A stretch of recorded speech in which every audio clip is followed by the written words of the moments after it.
Welcome to the Sunrise Podcast, powered by Sunrise Labs. Hello, everyone, and welcome to the Sunrise Podcast by Sunrise Labs. I'm your host today, Tyler Kern, and today I am joined by Eric Soederberg. He is the CEO of Sunrise Labs. Eric, thank you so much for joining me. It's a pleasure to be here with you. Absolutely. So today we are talking about continuous improvement and investing in your company's future.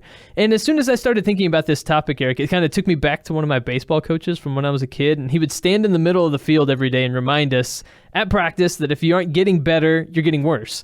And that has always stuck with me, just to try to always be every day doing something to get better. But it's an easy sentiment to agree with, right? Just to always be getting better, always improving. But it's not always easy to put that into practice and to put the steps into place to be constantly improving and investing in the company's future. So how did you do that? And how does one go about doing that, kind of putting those steps into place and putting those concrete things in that allow for you to continually improve? Sure. First, that coach analogy is great. I think, a little more specifically, it's not just that you won't be getting any better and you might be getting a little worse, but everyone around you, the other players are getting better, right? Your other little league companions they're all working hard and they're going to make the team when you don't, if you don't get in there and work your butt off, right? There's a couple of steps I think they're important and often overlooked. I think when you go into continuous improvement, everyone says, yeah, of course, we've got to do that. Everyone does that. As you go into it, consider that it's an investment, and investment that you don't know whether it's going to pay off or not. That particular item potentially that you tell people, yeah, go ahead, work on that, or you go ahead and buy that to improve that process. Could be a tool, could be training.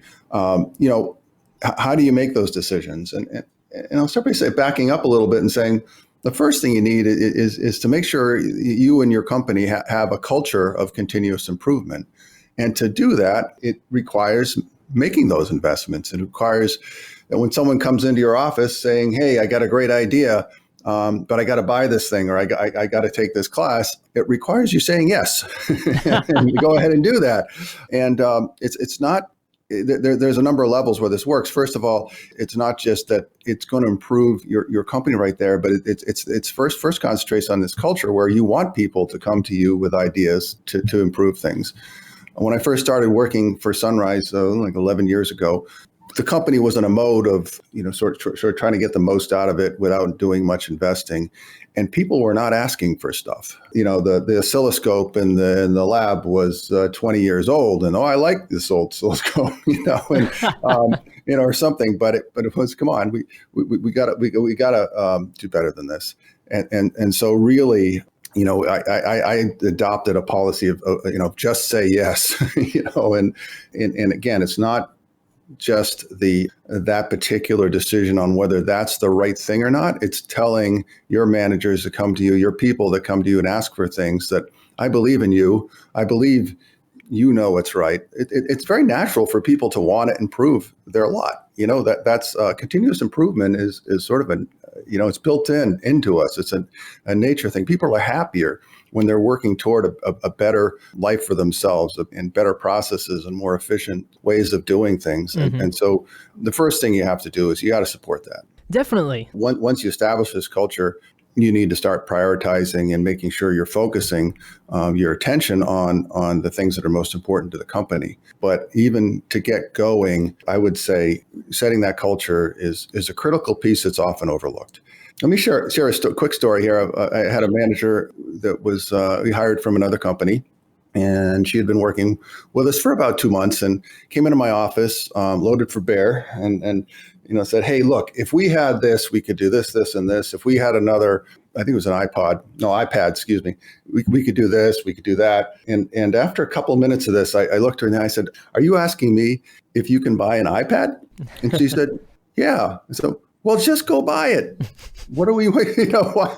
We don't have to talk very long about that. If you want it and you think it's going to help you, you go get it. So it was, and it's like, wow. And in my last company, I had to do a full PowerPoint and describe the benefits and the costs and how it would pay off and its return on investment. Well, we're not in an industry where we need to count the pennies. It's if I look at the scheme of things, the cost of an iPad is nothing compared to our people knowing that we want to invest in them and their ideas and making the company better. Wow, that's a fantastic point and kind of a beautiful company culture to be creating. And one of the things I also think about when I think about this is that sometimes improvement requires going outside of a comfort zone and taking a risk and trying something. So there almost also needs to be this culture and this attitude that it's okay to take risks and it's okay to fail, and not all investments are always going to pan out the way you want. How do you approach that idea?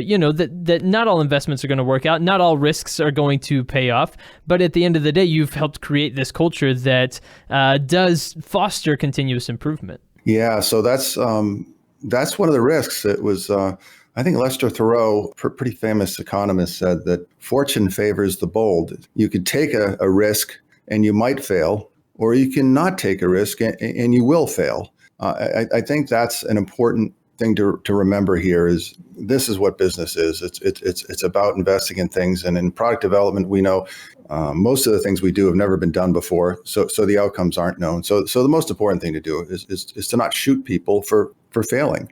We brought in we paid a lot of money and integrated a system for resource tracking, for instance, that after a year and a half or so realized this just isn't working for us. It's okay. We'll move on. Now we have a much better idea of what we do need and what we don't need. And so the process of going through and integrating a tool that wasn't right for us, was a good learning exercise, moving us toward where we need to be. It's back to your baseball coach. It said, you better be doing something. It really is a great point, and he was absolutely right, as it turns out. Just every day seeking to do something better than you were doing it the previous day, and that sort of thing. And I really liked the story of empowering your employee to say, look, if this is something that helps us get better as a company, it helps you do your job better, and shows this investment in, hey, we want you to be able to have the tools necessary to accomplish the job, that you should feel the freedom to go and buy it and to get it. And we're going to say yes because we want that attitude and that atmosphere fostered here. And we also want you to know that you're a valued employee and that sort of thing. That has benefits beyond just the iPad, right? That encourages employees to feel the freedom to continue to improve at a place. Yeah, exactly. I mean, a lot of this continuous improvement stuff started with manufacturing systems, the Toyota production system, Kaizen groups or quality circles. And this is what they learned when they put a group of people together on the production floor, the people that are assembling things day in, day out, they're the experts on how to do this. And they empowered them with the tools to sort of plan, do, check, act, cycle. Having those people involved in that empowers them and motivates them. And the rewards are incredible once you've engaged sort of your workforce that way. It's more than you can do with a raise or with money. It's the kind of environment people want to be in. Absolutely. And, as you say that, it's the kind of environment people want to be in. When you hire well and hire talented people and then provide this type of environment that they want to work in, that they enjoy working in, and you have that attitude of continuous improvement and continue to set challenges out in front of people, then you give them a reason to stay at a place. And when you do all of those things well, chances are you're going to have a successful business and you're going to see success. So what have been some of the tangible benefits that you've seen of this style of leadership that you've employed at Sunrise Labs? Okay. Well, continuous improvement doesn't cover the whole, gamut of what we do at all, but it's certainly maybe an indicator of, or it's sort of a piece of what we do. And we have very low turnover, and we also are able to attract really, really great people. Once we get a person or two from a given company, word spreads back in the company they came from, and we hear from others. So it's all a nice virtuous cycle. Another piece that employees like to see is that the particular thing they're working on is moving Sunrise as a company in the right direction, and they can see that their efforts support a higher goal. And toward that, there's a way of organizing and prioritizing your improvement process, and that's the process we use is called OKRs, or Objectives and Key Results. Learned about OKRs from a book that John Doerr, the famous investor from Silicon Valley, wrote called Measure What Matters. And it's sort of a top down. You have a couple of key objectives for the company, and those objectives are broken into key results, and those key results become the objectives for the next year down. And you go down more or less through a management chain hierarchy of goals that build up to your top level goals. And so, I'll give you an example of a couple of our top level goals are, customer satisfaction. 100% of our clients would use us again and recommend us to others is one of our top goals. And another is our employee engagement score, stays above 90%. So those are sort of two sides of, we want our clients to be real happy. We also want our employees to be engaged and real happy with Sunrise Labs.